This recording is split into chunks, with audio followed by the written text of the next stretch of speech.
Cari maklumat dan berita politik yang bebas, kupasan yang tepat, panas. Dapatkannya secara eksklusif hanya di Jom Channel. Komitmen kami, pentasan berita Isnin hingga Jumaat. Berbicara dan isu semasa, kami garapkan secara langsung. Panel-panel berkaliber dan profesional. Interaktif, pandangan anda kami raikan. Jangan lupa bersama kami di setiap hujung minggu dalam edisi khas mingguan. Jom Channel, moving forward, sharing a new experience.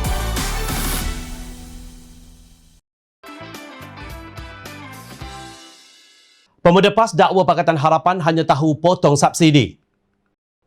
Sempena kita masih berada di bulan Zulhijjah, izinkan Jom Channel mengingatkan juga untuk diri kami memetik ayat ke-12 surah Al-Hujurat yang berbunyi, wahai orang-orang yang beriman, jauhilah kebanyakan dari sangkaan supaya kamu tidak menyangka sangkaan yang dilarang, kerana sesungguhnya sebahagian daripada sangkaan itu adalah dosa, dan janganlah kamu mengintip atau mencari-cari kesalahan dan keaiban orang, dan janganlah setengah kamu mengumpat setengah yang lain. Adakah seseorang daripada kamu suka memakan daging saudaranya yang telah mati? Jika demikian keadaan mengumpat, maka sudah tentu kamu jijik kepadanya. Oleh itu patuhilah larangan-larangan tersebut dan bertakwalah kepada Allah. Sesungguhnya Allah penerima taubat lagi Maha mengasihani.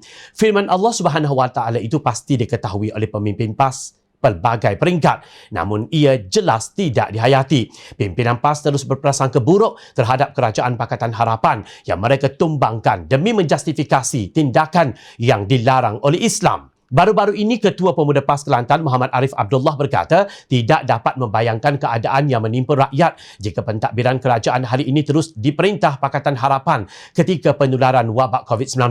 Beliau percaya jika Pakatan Harapan terus kekal, rakyat tidak dapat melihat satu angka yang besar dibelanjakan untuk memastikan kehidupan rakyat ketika pandemik tersebut.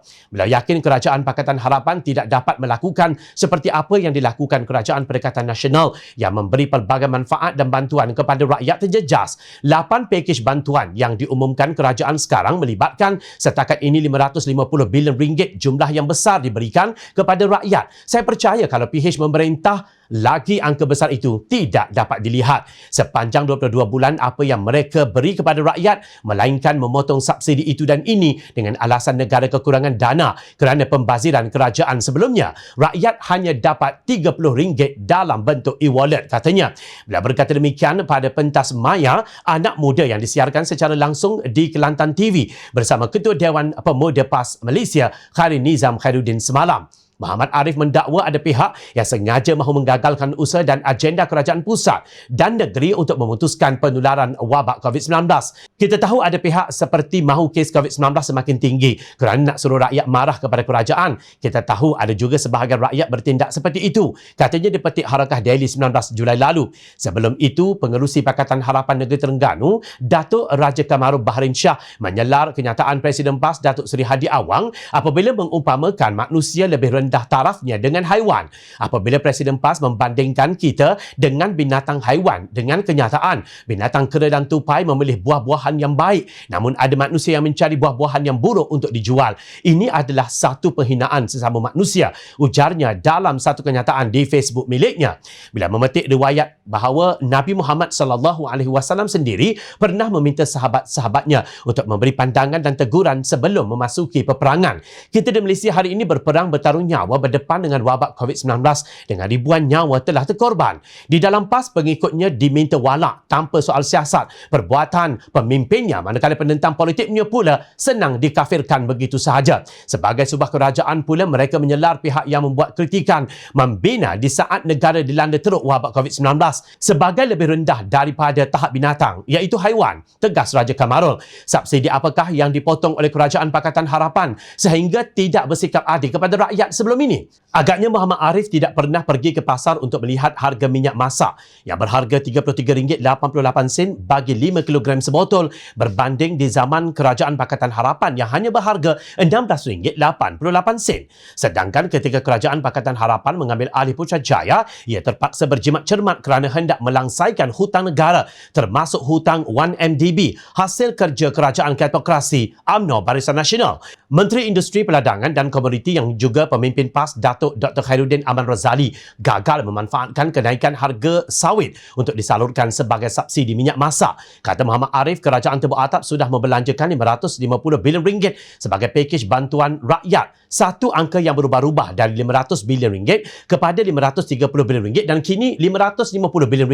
Hakikatnya menurut pakar ekonomi Dr. Muhammad Abdul Khalid, bantuan kerajaan hanya RM87 bilion, bukan RM500 bilion atau bukan RM530 bilion ataupun RM550 bilion. Kerana bukan bantuan yang kerajaan bagi berjumlah 530 bilion. Bantuan duit yang kerajaan bagi, keluarkan duit, bermaksud kita ingat ni duit kita, duit cukai masuk ke kerajaan bagi balik kepada kita berjumlah hanya 87 bilion. Bukan 530 ataupun hanya 16% daripada keseluruhan pakej bantuan yang diumumkan. Jadi siapa yang mahu kes COVID-19 semakin tinggi kerana nak suruh rakyat marah kepada kerajaan seperti yang didakwa Ketua Pemuda PAS Kelantan ini? Sebaliknya, apa yang jelas Kerajaan Tebuk Atap telah menggunakan pandemik COVID-19 untuk mengisytiharkan darurat bagi memudahkan mereka bertindak tanpa semak dan imbang di Parlimen. Lalu mereka menjarah wang kumpulan wang amanah negara sebanyak RM5 bilion kononnya untuk mengurus pandemik COVID-19 yang satu dunia tahu cacar marbak. Melihat sikap buruk yang dipamerkan oleh Presiden PAS yang gemar menghina sesama manusia, tidak hairan jika pengikutnya seperti Muhammad Arif menjadi buta terhadap kebejatan di depan mata.